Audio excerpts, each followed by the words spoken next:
Hello अमृत। Hello के हम खुशबू बोलतानी। ई नंबर के कर हम सखे के मोबाइल ह। तहार मोबाइल राते जवन मैसेज कइले रहला भैया पढ़ के पापा के बता देले बारन। अब हम घर से बाहर नहीं खिया सकत, हमरा के भुला जा। जानू तोहरा बिना हम एक पल नहीं जी सकत। काहे ऐसे करता रू, प्लीज एक बार आजा, बड़ी मन करता।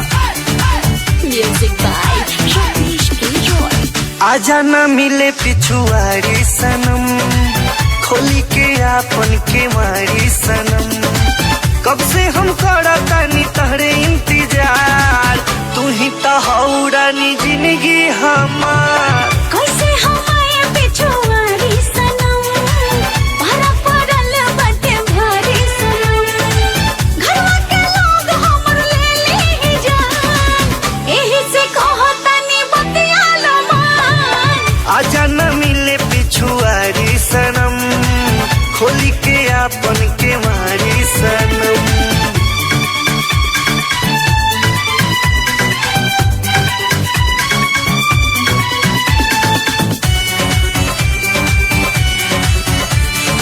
Music by Ratnesh Kishore.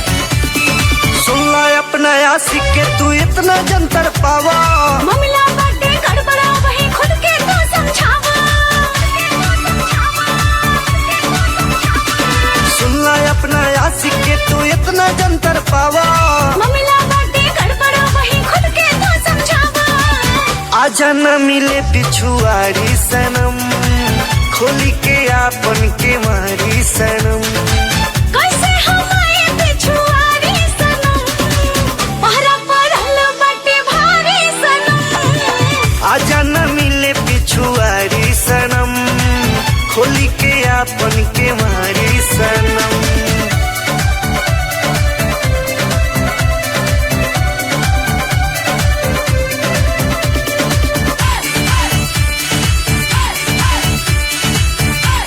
Music by Ratnesh किशोर। पहला जवन चिट्ठी पकड़ाइल बाटे घरे, एही से का कॉलेज रानी आवत नहीं खुदारे। पहला जवन चिट्ठी पकड़ाइल बाटे घरे, एही से का कॉलेज रानी आवत नहीं खुदारे।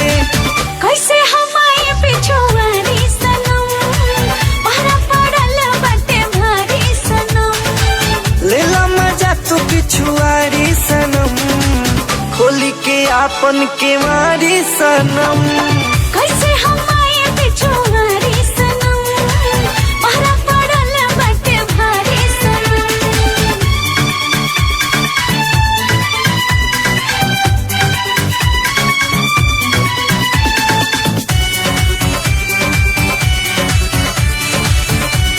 म्यूजिक बाय रत्नेश किशोर। बीतल बा परीक्षा पिछुआरी